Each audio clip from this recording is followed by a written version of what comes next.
El título de esa sección es Resumen de los castigos que Dios envió sobre un Israel incorregible.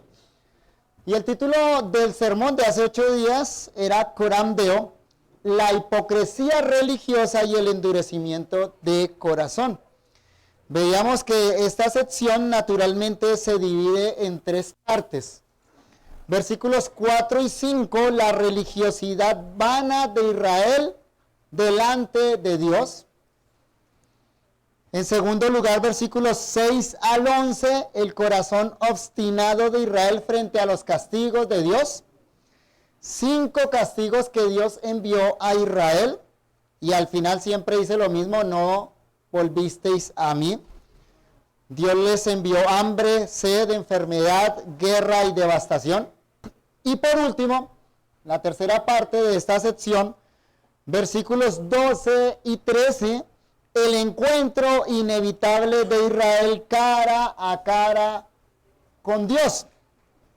De esta manera, este texto nos habla de la hipocresía religiosa y del endurecimiento del corazón y las consecuencias que trae.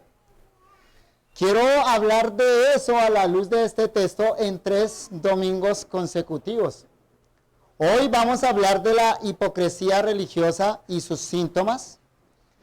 Dentro de 8 días vamos a hablar de la hipocresía religiosa y sus consecuencias.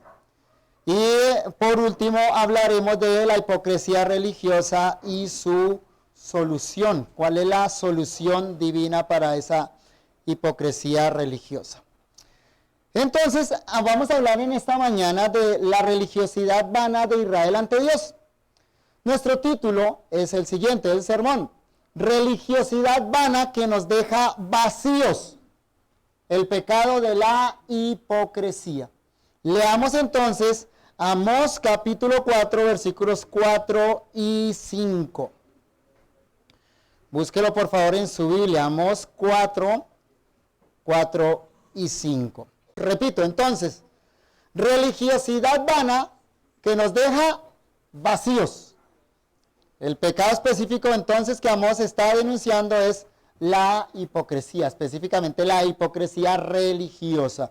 Dice así la palabra del Señor: id a Betel y prevaricad, aumentad en Gilgal la rebelión, y traed de mañana vuestros sacrificios y vuestros diezmos cada 3 días, y ofrecer sacrificio de alabanza con pan leudado, y proclamad, publicad ofrendas voluntarias, pues que así lo queréis, hijos de Israel, dice Jehová el Señor. Betel y Gilgal eran centros de adoración históricos importantísimos para los israelitas.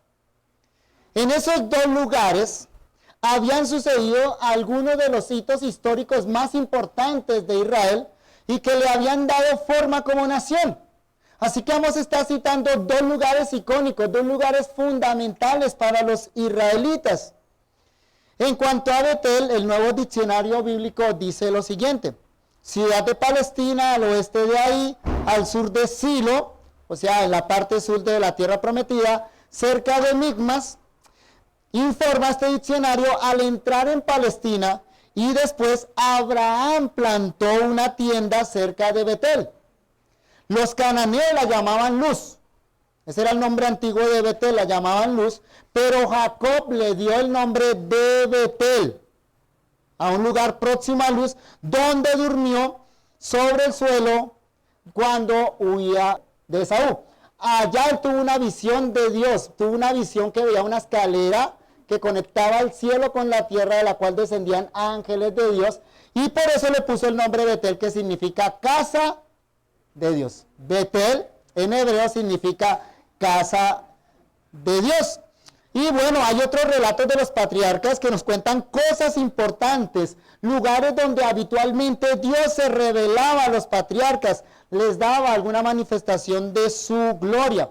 Pero pasando los siglos, dice este diccionario, allí mismo en Betel, Jeroboam I, o sea, el rey que comenzó la nación del norte cuando se separó de la casa de David, Jeroboam I puso allí uno de sus becerros para impedir que los israelitas fueran a adorar a Jerusalén. Entonces en ese lugar se erigió un altar y se ofrecieron sacrificios a ese ídolo, pero fue condenado por un varón de Dios y el altar fue quebrado. Nota lo que sucedió en la época entonces ya de Jeroboam I, estamos hablando por allá del siglo XIII antes de Cristo. Allí Jeroboam establece un lugar de adoración que iba a rivalizar con Jerusalén, para evitar que los israelitas fueran a adorar a Jerusalén, y entonces la gente se le desbandara, se le fuera de su reino del norte, se fuera a adorar a Jerusalén. Él estableció un altar en ese lugar. Desde ese entonces, ese lugar tuvo una connotación idolátrica y constantemente fue denunciado por los profetas, dentro de esos Amós. Pero también Jeremías habla de Betel en malos términos. Oseas capítulo 10 versículo 5 también denuncia la idolatría que había allí, y por supuesto varios textos que ahorita vamos a mencionar de Amós. Los profetas llamaron a este lugar, le cambiaron el nombre, obviamente como sarcasmo, de Betel, casa de Dios, a Bet-Aven. Entonces cuando usted encuentra en el Antiguo Testamento Bet-Aven, es el nombre sarcástico que le pusieron los profetas. Bet-Aven significa casa del pecado. Pasó de ser Betel, casa de Dios, a ser Bet-Aven, la casa del pecado o de la iniquidad o de la prevaricación. Y ese lugar es el que entonces Amós menciona aquí en primer término. Pero también menciona Gilgal. En cuanto a Gilgal, el diccionario Certeza nos da la siguiente información. Este nombre, Gilgal, puede significar círculo o rodante. Viene de un término hebreo galal que significa rodar. Dios empleó el nombre Gilgal en este sentido por medio de Josué para que el pueblo de Israel recordara que Dios los liberó de Egipto cuando los israelitas fueron todos circuncidados en ese lugar. Cuando Josué cruzó el Jordán y entró en la tierra prometida, circuncidó a todos los israelitas en ese lugar y le pusieron precisamente por nombre Gilgal por lo que sucedió allí. El texto de Josué 5:9 dice: hoy he quitado de vosotros el oprobio de Egipto, cuando fueron circuncidados. Así que ese era un lugar que les recordaba la entrada a la tierra prometida y que Dios entonces los separaba, que ya no tenían nada que ver con las naciones paganas, ahora entraban a la tierra prometida a vivir una nueva vida delante de Dios. Noten lo importantes que eran estos lugares entonces para la religiosidad popular en Israel. Amós los menciona juntos aquí en 4:4, pero vuelve a mencionarlos juntos en el capítulo 5, versículo 5. Búsquelo en su Biblia. Note allá, 4:4, el texto que estamos considerando, pero también Amós 5:5. Dice allá Amós: y no busquéis a Betel, ni entréis en Gilgal, ni paséis a Berseba, añade un tercer lugar de culto, porque Gilgal será llevado en cautiverio y Betel será desecha. En el versículo anterior, el llamado de Amós para Israel es: buscadme y viviréis. O sea, Dios hablando por medio de Amós le dice a Israel: búsqueme para que viva. Ya no vayan a esos lugares religiosos, a esos lugares de peregrinación. Pero también, como veíamos la semana pasada, en Amós 3:14 y en Amós 7:10 se menciona a Betel. En Amós 7:10 se dice que Betel era el lugar donde habitaba el rey de Israel, el rey de Israel de ese entonces, y el sacerdote Amasías en Betel le prohíbe a Amós que predique la palabra de Dios, porque estaba hablando en contra del rey y en contra de los lugares sagrados. Seguramente o obviamente lo que estaba sucediendo es que la gente, a través de la predicación de Amós, estaba perdiendo el ánimo de ir a esos lugares sagrados, y por supuesto eso afectaba la economía y afectaba la política de la nación. Todas esas referencias indican que eran lugares muy concurridos, eran lugares de religiosidad popular, lo cual nos deja la impresión que el Israel de los días de Amós era uno caracterizado por gran actividad religiosa. ¿Qué veía usted cuando entraba en Israel en esa época? Cuando iba a estos centros de adoración, de peregrinación, usted veía romerías de personas, cantidad de personas acudiendo a la adoración. Es decir, queridos hermanos y amigos, no estamos frente a personas que despreciaban la religión. Estamos frente a personas muy religiosas. Más bien eran personas que promovían la religiosidad, que usted los veía con afán de ir a los altares, a los lugares de adoración. Y recordemos entonces que estos israelitas eran quienes llevaban el dinero obtenido por medio de la presión de los pobres a los altares. ¿Recuerdan lo que leímos en Amós 2:8? Búsquenlo en su Biblia. Mire lo que hacían estos israelitas con el dinero obtenido a través de la opresión de los pobres, del saqueo de los pobres. Esta gente es muy religiosa. No nos confundamos, eran muy religiosos, no son ateos, no son impíos en el sentido que nosotros usamos el término hoy en día. Amós 2:8. La denuncia de Amós allá era esta: también sobre ropas empeñadas se acuestan junto a cualquier altar y vino de multas beben en la casa de su Dios. Lo estoy leyendo en la traducción que yo hice, por eso suena un poquito diferente, pero dice lo mismo que Reina Valera. ¿Qué hacían con esa plata? Se acostaban junto al altar. Llevaban sus ofrendas y se acostaban al altar. Eran tan religiosos que dormían al lado del altar.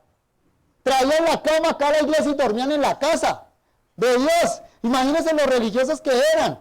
Usted y yo diríamos, wow, qué gente tan piadosa, ¿cierto? Con las multas compraban vino y con ese vino celebraban en la casa de Dios. Obviamente, ¿con quién?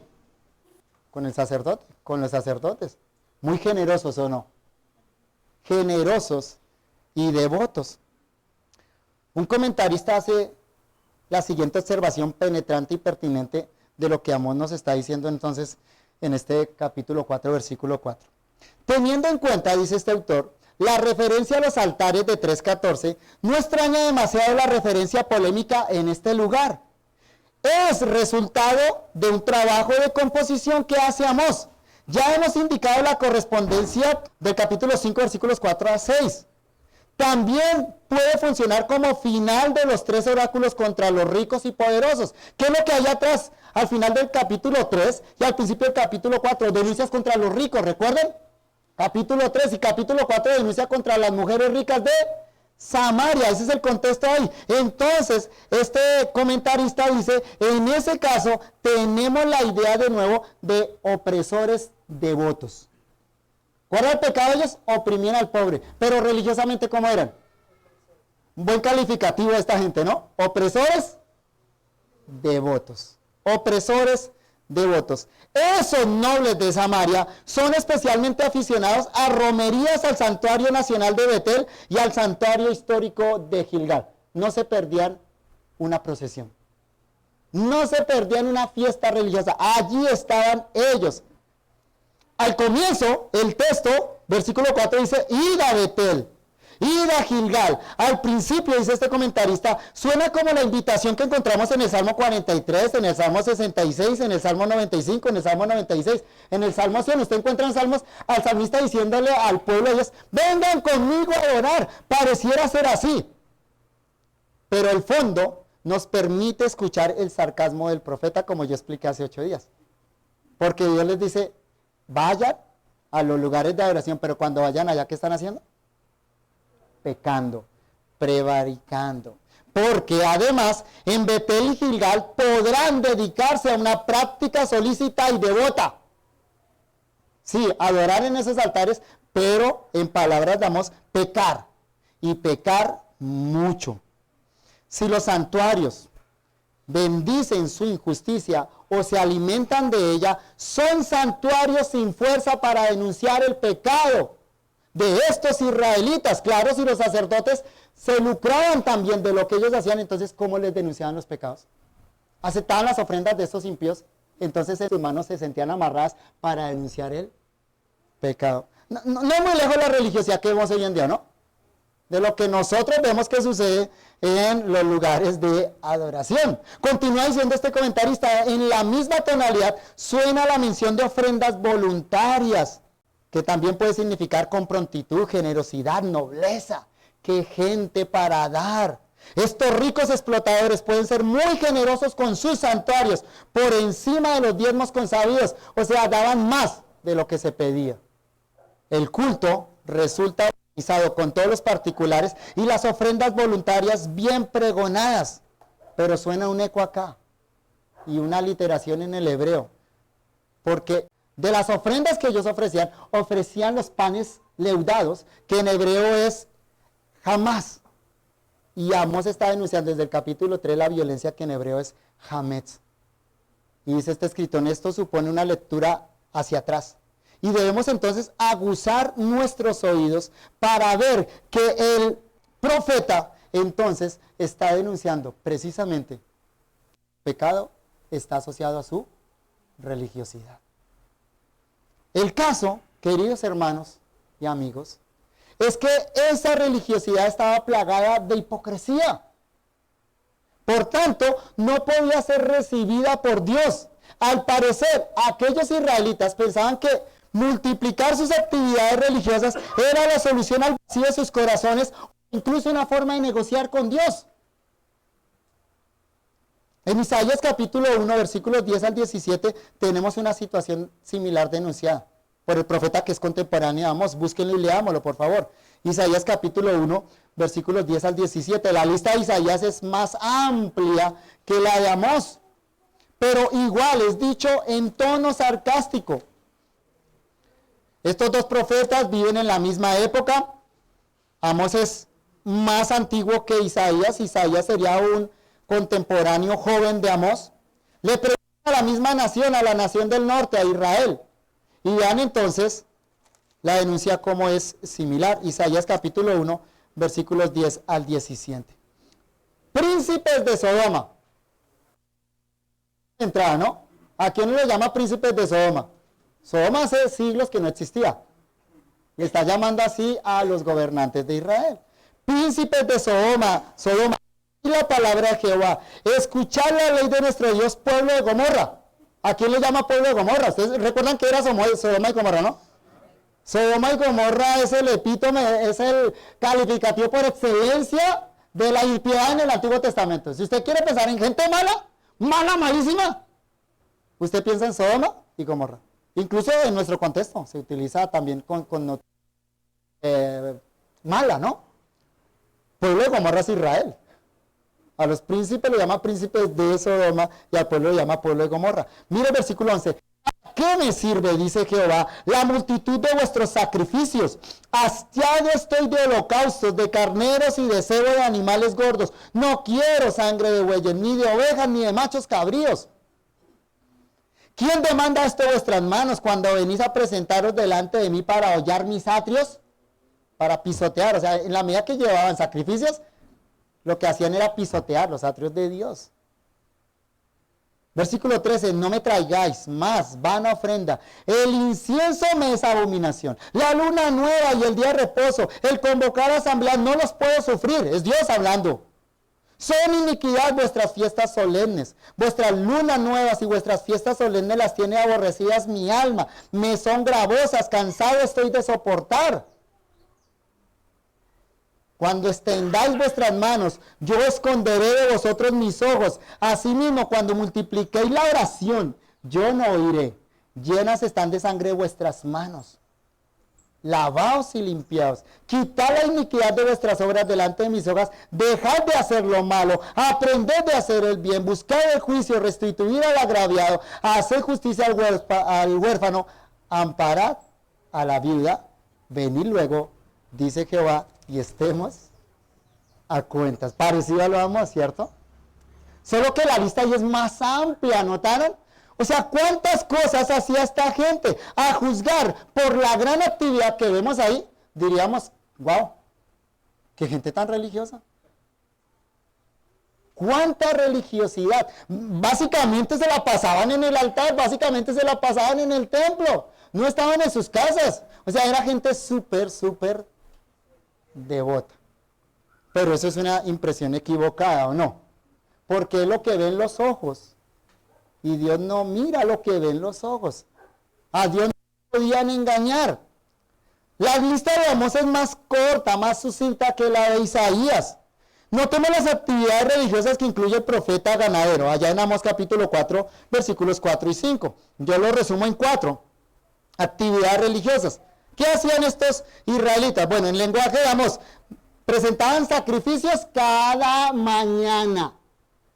Sacrificios cada mañana. La palabra sacrificio se refiere a todo animal que llevaban a que fuera sacrificado, que fuera degollado, que la sangre fuera entonces entregada por expiación para el pecado, pero también que lo comían, era para comer.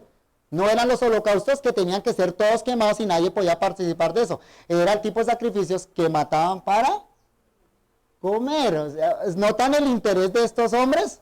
Sí, presentaban sacrificios, pero detrás de eso lo que había un gran festín para comer. Segundo, Amós dice que ellos daban diezmos.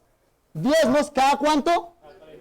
Cada 3 días, cada tercer día. Vean eso, queridos hermanos. O sea, estos son los que debemos imitar, diría uno, ¿no? ¿Quieren ver una verdadera religión? Mire, lleven sacrificios cada mañana, traigan los diezmos cada tercer día. Como decía este comentarista que citamos anteriormente, daban más de lo que se prescribía. ¿Qué más presentaban? Pan leudado como acción de gracias. Eso había sido prescrito en la ley. Sí, habían sacrificios que no podían ser acompañados con pan leudado, con nada de levadura como la Pascua. Pero habían otros sacrificios como la acción de gracias que podían ser presentados con pan de levadura. Eran sacrificios voluntarios, porque se me ocurrió. Porque hoy amanecí agradecido con Dios, entonces voy y llevo este becerrito, lo presento allá. Y de nuevo, entonces eran sacrificios de comunión. Lo sacrificaban, cazaban la carne y lo comían allá mismo con el sacerdote. Pero nota la generosidad. Sin embargo, ellos eran aún más religiosos, más devotos. Presentaban sacrificios voluntarios. Voluntarios. Y Amós no dice cada cuánto. Podríamos leer que llevaban sacrificios voluntarios todos los días, ¿o no? Todas las tardes. Y cuarto, Amós dice que presentaban ofrendas voluntarias. Ofrendas voluntarias quiere decir cualquier tipo de cosa. Sacrificios, acción de gracias hace pensar en animales, ¿sí? La ofrenda voluntaria hace pensar en vegetales, hace pensar en granos, hace pensar en cualquier otro producto que voluntariamente ellos estaban llevando al templo. ¿Cómo les parece? ¿Qué tal esta gente? ¿Usted cómo los catalogaría religiosamente? Yo diría que son los que deberíamos colocar allá como modelo de imitación. Deberíamos colocarlos en una vitrina para decirles a todos, miren, así es que se vive una vida religiosa delante de Dios. De esa lista podemos sacar algunas conclusiones en cuanto a la religiosidad de estos israelitas. Acá las siguientes 5 conclusiones. Primera, guardaban devotamente casi todas o todas las prescripciones dadas por Dios en la ley de Moisés. ¿Qué mandó Dios? ¿Qué hiciera Israel en la ley de Moisés? Estos israelitas lo hacían. ¿Notaron la mención? Ellos entonces llevaban sacrificios cada mañana. Ellos entonces llevaban diezmos. Ellos llevaban pan leudado con acción de gracias. Ellos daban ofrendas voluntarias. Todo eso usted lo encuentra prescrito en la ley de Moisés. O sea, cumplidores de la ley. Lo que Dios dijo que hicieran, eso hacían e incluso más. Segunda conclusión. Casi todos los días, y tal vez todos los días, la mención de que llevaban sacrificios cada mañana, casi todos los días estaban en los altares. Contextualicemos, iban a la iglesia todos los días. Cuanto culto se mencionaba, ya estaban estos israelitas. Cuanto estudio entonces se programaba, allá llegaban ellos. Es decir, eran tan religiosos que hacían todo y más de lo prescrito. Por si acaso, ¿no? O sea, esta gente era súper obediente y más obedientes aún cuanto a lo que Dios había ordenado que hicieran. Con respecto al altar.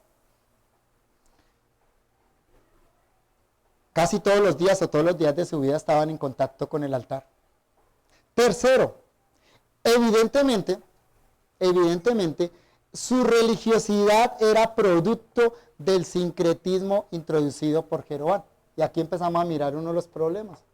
Repito, evidentemente su religiosidad era producto del sincretismo introducido por Jeroboam primero.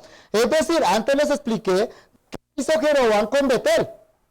Jeroboam edificó allá un becerro para que los israelitas fueran a adorar allá y no tuvieran que ir a adorar a Jerusalén. ¿Qué más hizo Jeroboam? Bueno, en ese lugar Jeroboam estableció un sacerdocio que no era levítico. Nombró al que quiso como sacerdote, al que llegó con plata y le dijo a Jeroboam, yo quiero ser sacerdote, él le dio el cargo de sacerdocio. Y se inventó una cantidad de fiestas que no estaban prescritas en la ley de Moisés. Pero Jeroboam no quitó el nombre de Jehová. ¿A quiénes adoraban en Betel y en Gilgal? ¿A Baal? ¿Adoraban a Cera?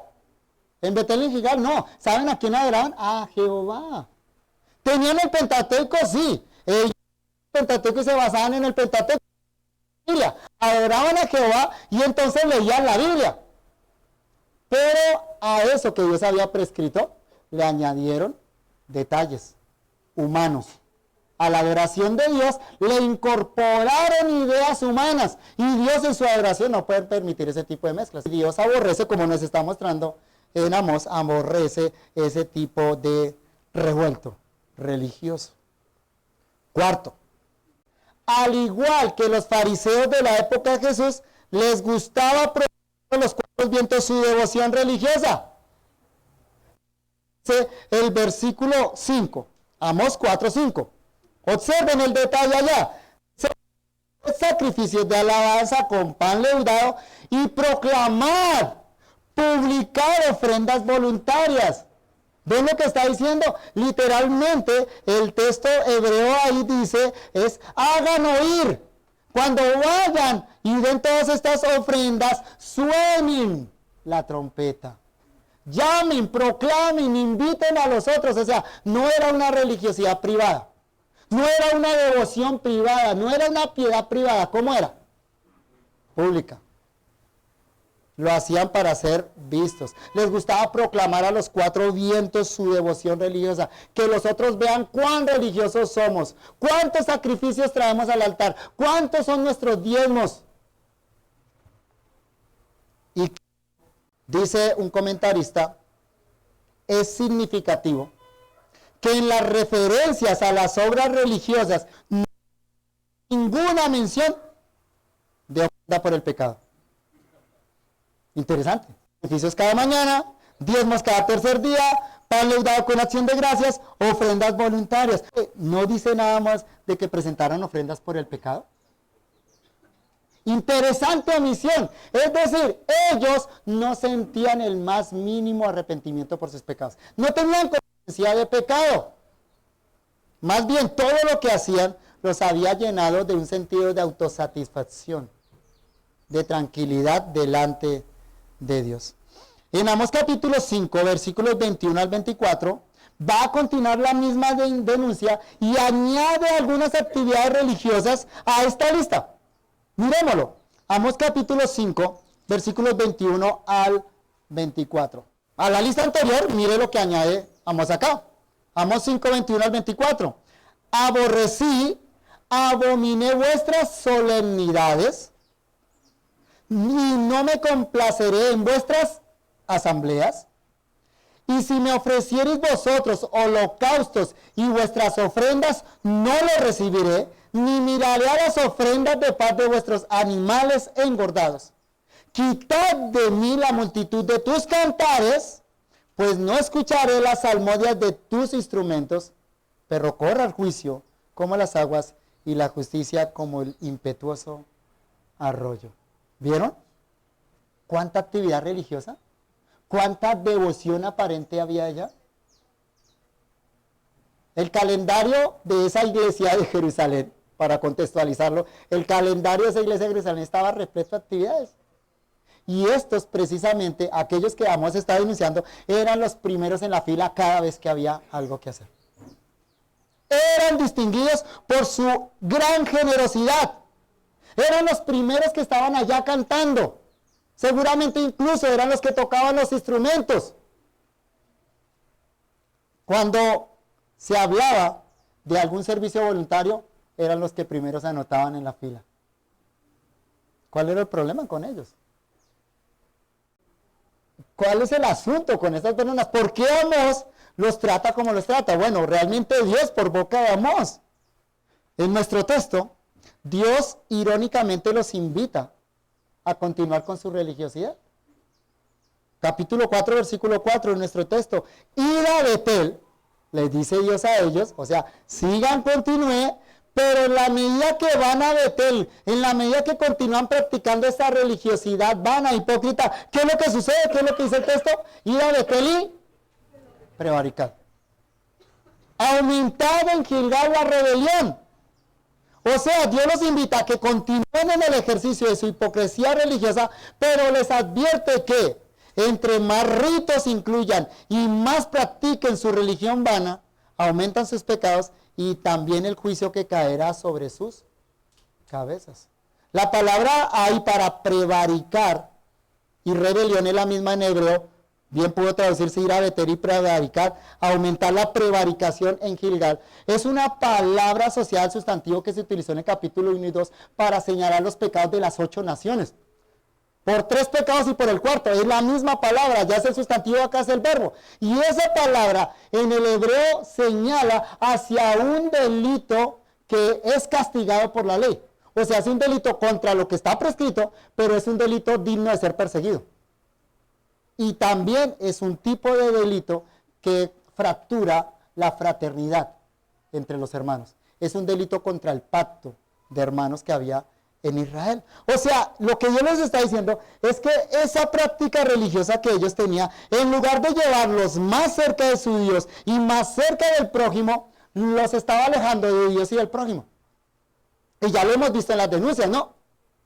Porque esa práctica religiosa estaba acolitando los pecados de aquellos israelitas. Pecados contra Dios y pecados contra el prójimo. Ellos pecaron contra la primera tabla de la ley y pecaron contra la segunda tabla de la ley. Lo estudiamos claramente en el capítulo 2 y en el capítulo 3. Acertadamente, dice lo siguiente otro comentarista.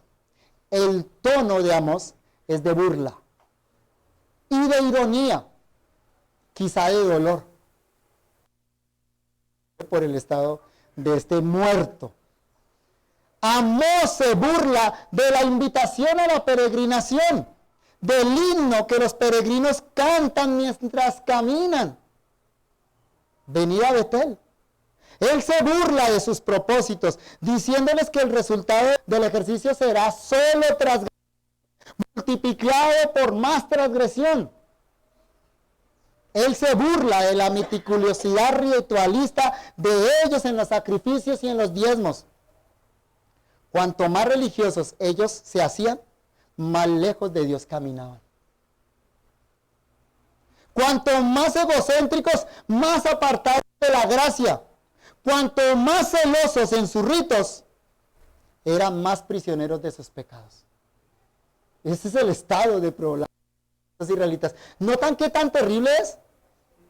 Ellos no se daban cuenta. Más bien ellos pensaban que eran muy religiosos y que Dios debería estar aplaudiéndolos. Que Dios debería estar sorprendido por esa piedad, por esa devoción que ellos mostraban. Lejos del pensamiento de ellos que Dios estaba desagradado y que estaba a punto de enviarles juicio. Lo que para esos israelitas hipócritas eran altares, entonces, para Dios era en realidad estrados judiciales, donde las evidencias de su transgresión y rebeldía salían claramente a flote. Cada vez que ofrecían algo en el altar, cada vez que visitaban el altar, cada vez que cantaban en el altar, cada vez que llevaban ofrendas al altar, ellos pensaban que estaban agradando a Dios y lo que estaba haciendo Dios era tomando cuenta de sus pecados. Todo era abominable a los ojos de Dios. Este mismo autor resume los síntomas de la hipocresía religiosa que Amós nos presenta en este pasaje así, en 4 ideas. Miren los 4 síntomas de la hipocresía religiosa que Amós nos presenta acá. Primero, una gran abundancia de actividad y oferta religiosa. ¿Qué estamos hablando? Síntomas de hipocresía religiosa. ¿Qué nos muestra el texto, Amós? Gran actividad, muchas actividades y mucha oferta religiosa, que en su mayor parte es a gusto del consumidor y no conforme a la palabra de Dios ni para la gloria de Dios. ¿Les suena algo parecido en nuestros días, quizá? Mucha actividad religiosa, muchas ofertas religiosas. ¿A qué iglesia quiero ir? Venga a ver la oferta, menú del día, los gustos. Pero hay un problema grande, ¿cierto? Están centradas en el gusto del consumidor, no en la palabra de Dios. Mucha actividad religiosa no significa vida espiritual. Más bien, debería alertarnos. Debería llevarnos al autoexamen. Segundo síntoma de la hipocresía religiosa que nos mostramos acá. Un énfasis exagerado y equivocado sobre lo externo. Todo lo que hacían es externo, ¿notan? Todo era externo. En los ojos. Olvidando que la devoción primero debe provenir de un corazón transformado por la gracia.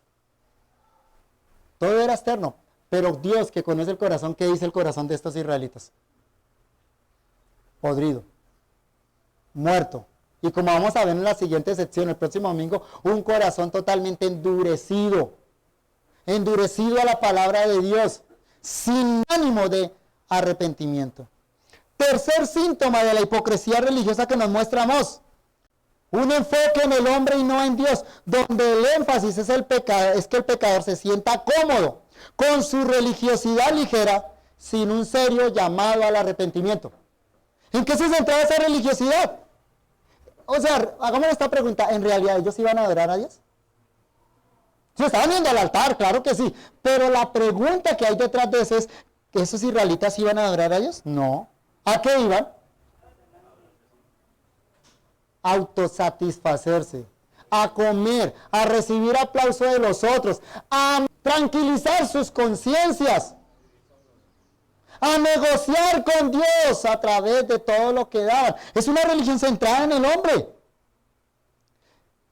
Y era una religión que los hacía sentir cómodos porque como los sacerdotes estaban involucrados en todo esto, los sacerdotes callaban. Bueno, a la luz del capítulo 7 sabemos que el propio sumo sacerdote del altar de Betel era pecador como ellos. Era alguien que estaba metido en el negocio de la opresión de los pobres. Se callaban la boca. No denunciaban el pecado. No llamaban al arrepentimiento. Parecido a los púlpitos de hoy en día, ¿o no? Los púlpitos de hoy en día que predican es para que la gente se sienta cómoda, tranquila, agradable, que al final del día salgan motivados y que salgan engrandecidos, pero no arrepentidos.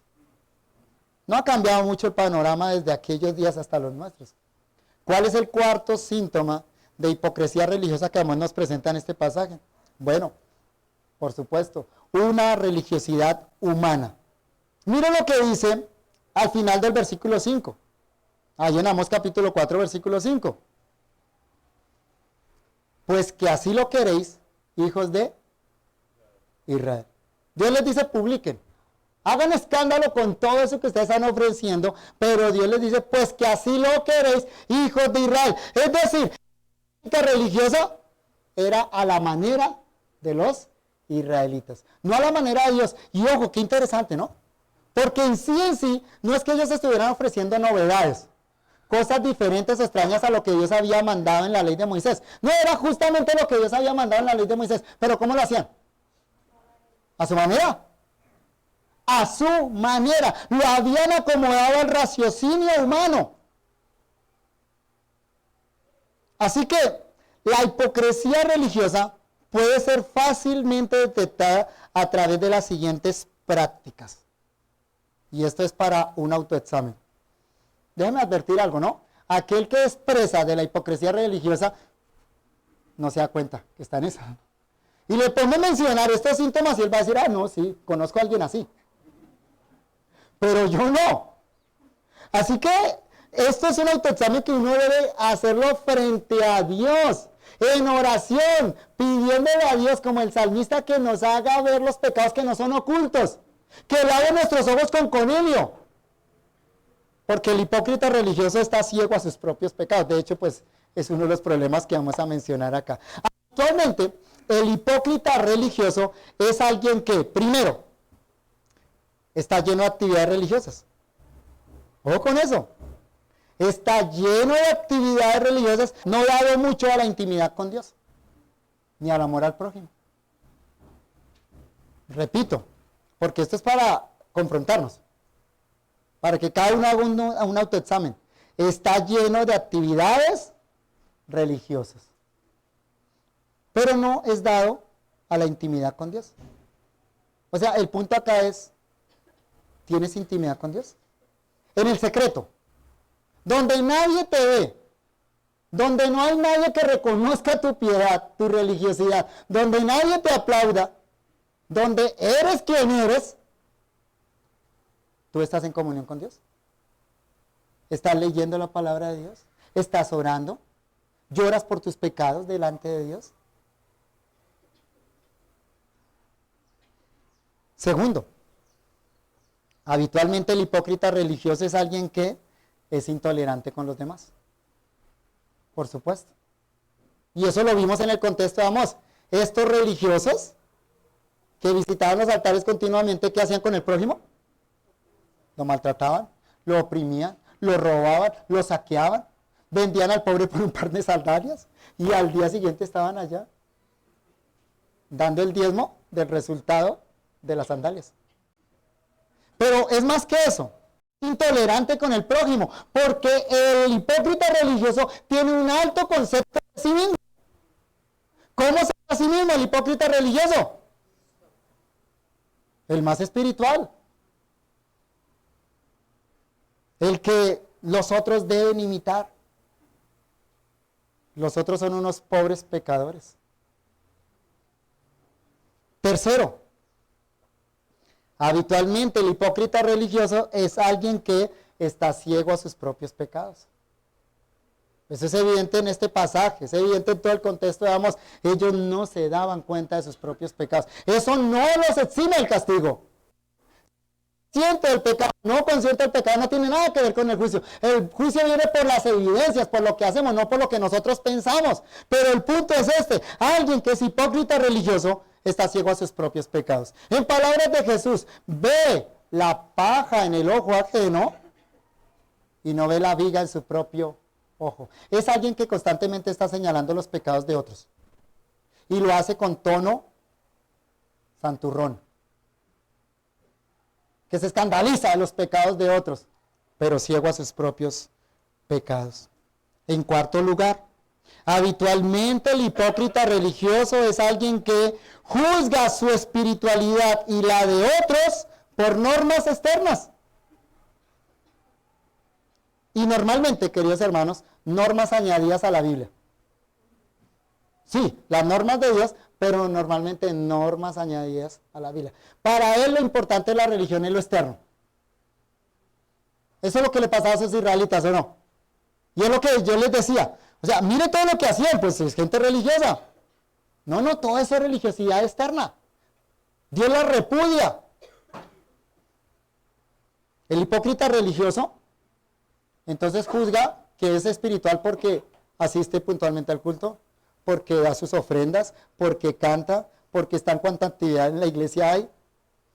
Todo eso es externo, que del corazón. La verdadera religión sí tiene que ver con lo que hacemos externamente, pero es algo que surge de un corazón transformado por la gracia de Dios. Primero lo interno, luego lo externo. Quinto, habitualmente el hipócrita religioso es alguien que se siente más justo que los demás, por supuesto. Y sexto, habitualmente el hipócrita religioso es alguien que le gusta publicar sus logros espirituales. ¿Para qué? ¿Para que lo aplaudan? ¿Para que los demás le den su aprobación? Le gusta andar diciendo, le gusta andar contando: esta semana prediqué el evangelio. Le gusta estar diciendo cuánto leyó de la Biblia, cuántos libros se ha leído. Le gusta estar hablando de cuánto da, de qué generoso es. Foto para el Face. Hoy la gente utiliza eso, el Instagram, para esas cosas. ¿Y qué es lo que están buscando? Likes. Y tienen todos los likes que quieran. Pero Dios está totalmente desagradado con ellos. Hermanos y amigos, todo esto no es más que una máscara para tapar el vacío interior que experimentan este tipo de personas. El hipócrita, como el término griego señala, es un actor. El hipocritis, de ahí viene el término, el griego hipócritis, era el actor en los teatros de Grecia. De hecho, la palabra hipócritis significa literalmente el que se pone una máscara. El griego se ponía una máscara, actuaba una personalidad, representaba una personalidad, no era. Entonces el hipócrita es un actor, es alguien que no muestra su verdadera cara a los demás. Se muestra como quiere ser visto o como los demás quieren verlo. Pero nunca se muestran tal como son. Por supuesto, como esto funciona con los seres humanos, con los otros, entonces pensamos que funciona con Dios. Que a Dios le engañamos con nuestra obra teatral, con nuestra máscara de hipocresía religiosa. Dios, mírame, ¿cuánto hago yo? Mira qué fiel soy a la iglesia, Dios. Eso, obviamente, es un terrible error. Miren cómo lo caracteriza Jesús en Mateo capítulo 6, versículos 1 al 8. Hablándole a sus discípulos. Hablarle hacia sus discípulos, entonces nos está haciendo una advertencia a nosotros. O sea, un cristiano puede caer en este pecado de hipocresía religiosa. Jesús les dice, guardaos de hacer vuestra justicia delante de los hombres para ser vistos de ellos. De otra manera no tendréis recompensa a vuestro Padre que está en los cielos. ¿Nota cómo es que Jesús nos pone frente al Padre? La conciencia que tenemos, que debemos tener de que estamos delante de Dios con andeo. Dice Jesús, cuando pues den limosna, hay que hacerlo, si yo lo mandé, hay que hacerlo. Pero cuando des la limosna, no hagas tocar trompeta delante de ti como hacen los hipócritas en las sinagogas y en las calles para ser alabados por los hombres. De cierto os digo que ya tienes su recompensa. Mas cuando des tu limosna, no sepa tu izquierda lo que hace tu derecha, para que tu limosna sea en secreto. Y esta es la conciencia que hay que imprimir en nuestra mente. Tu Padre que ve en lo secreto te recompensará en público. O sea, vivimos delante de Dios. Y cuando ores, no seas como los hipócritas, porque ellos aman el orar en pie en las sinagogas y en las esquinas de las calles para... Os digo que ya tienen su recompensa. Escuchen esto. Mas tú cuando ores, entra en tu aposento, cerrada la puerta. Ora a tu Padre que está en lo secreto, y tu Padre que ve en lo secreto te recompensará en público. ¿Notan que es una piedad secreta? Una piedad privada, callada, delante de Dios. Y Jesús luego habla del ayuno. Cuando ayunen, no demuden su rostro y se muestren cansados. Lávense la cara, despabilados, que nadie sepa que ayunaron. Pero el punto de Jesús, como el punto de Amós, es que la única solución para la hipocresía es el encuentro cara a cara con Dios. La convicción de estar viviendo corandeo delante de Dios, donde nos hallaremos tal cual somos, sin máscaras,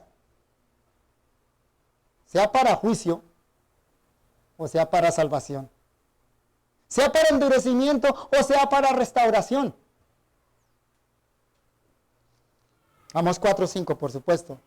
Dios le dice, pues así lo queréis, hijos de Israel. Dice Jehová, el Señor. ¿Nota cómo cierra? Y cada sección aquí, Amós lo va a cerrar así con ese dice Jehová, dice Jehová. Y el versículo 12 y 13, con el que vamos a cerrar esta sección, dentro de 15 días, dice así. Amós 4, 12 y 13. Por tanto, de esta manera te haré a ti, oh Israel, y porque te he de hacer esto, prepárate para venir al encuentro de tu Dios, oh Israel. Porque aquí, el que forma los montes y crea el viento, y anuncia al hombre su pensamiento, el que hace de las tinieblas mañana y pasa sobre las alturas de la tierra, otra vez, escuchen esto, Jehová, Dios de los ejércitos es su nombre. ¿Notan cómo Amós entonces confronta la hipocresía religiosa? Colocándolos delante de Dios. La propia palabra de Dios cumple esa función, ¿o no?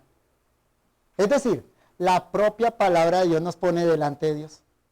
La propia exposición de la palabra de Dios cuando es sana, nos muestra tal como somos, para que de esa manera entonces busquemos la misericordia de Dios que nos es ofrecida en Jesucristo.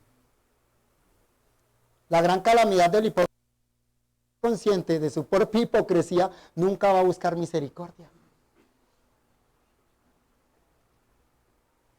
Pero este es el llamado urgente.